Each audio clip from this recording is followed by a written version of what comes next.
जानकीकान्तस्मरणं जय जय राम राम।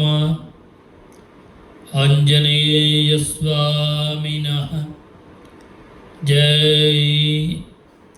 अथ त्रयोविंशः सर्गः। इत्युक्त्वा मैथिलीं राजा रावणः शत्रुरावणः सन्दिश्य ततः सर्वाः राक्षसीर्निर्जगामः। श्रीहरये नमः। इत्युक्त्वा मैथिलीं राजा रावणः शत्रुरावणः सन्दिश्य ततः सर्वाः राक्षसीर्निर्जगामः। निष्क्रान्ते राक्षसेन्द्रे तु पुनरन्तः पुरं गते राक्षस्यो भीमरूपास्ताः सीतां समभिदुद्रुवुः। ततः सीतामुपागम्य राक्षस्यः क्रोधमूर्छिताः परं परुषया वाचा वैदेहीमिदमब्रुवन्। पौलस्त्यस्य वरिष्ठस्य रावणस्य महात्मनः दशग्रीवस्य भार्या त्वं सीतेन बहुमन्यसे। ततस्त्वेकजटा नाम राक्षसी वाक्यमब्रवीत्। आमन्त्र्य क्रोधतां राक्षी सीतां करतलोदरीं प्रजापतीनां षण्णान्तु चतुर्थो यः प्रजापतिः मानसो ब्रह्मणः पुत्रः पौलस्त्य इति विश्रुतः।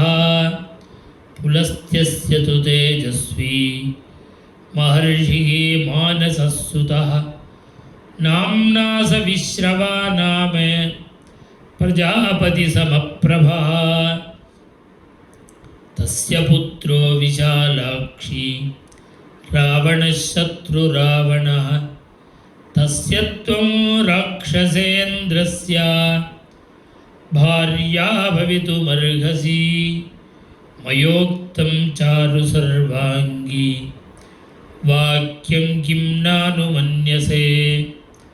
ततो हरिजटा नाम राक्षसी वाक्यमब्रवीत्।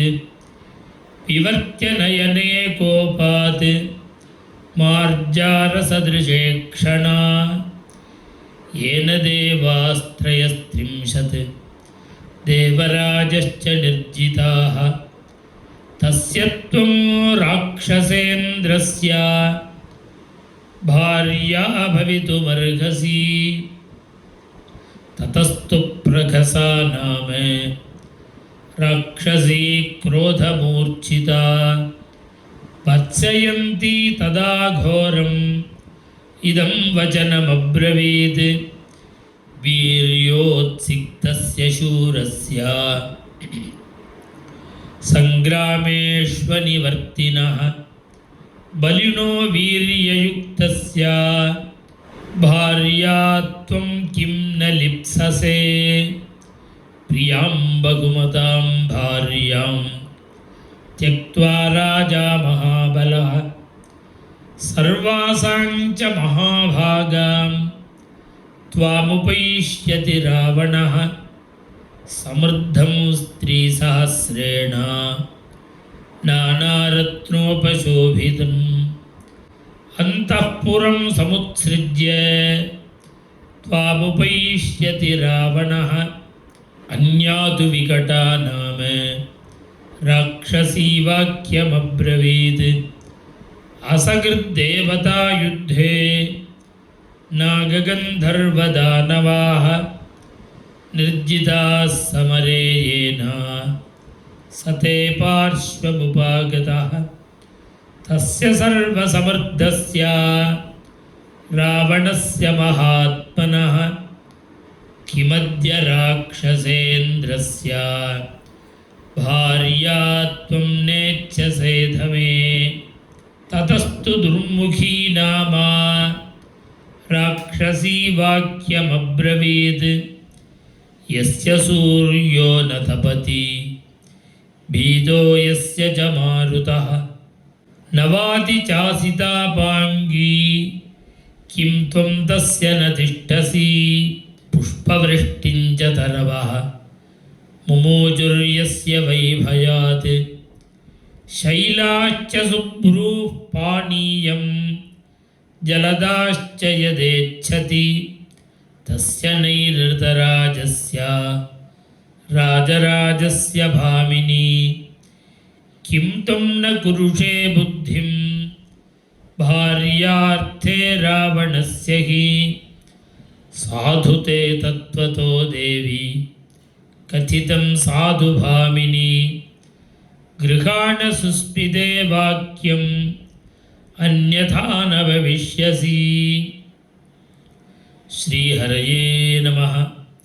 साधु ते तत्त्वतो देवी कथितं साधु भामिनी गृहाण सुस्मिते वाक्यम् अन्यथा न भविष्यसि।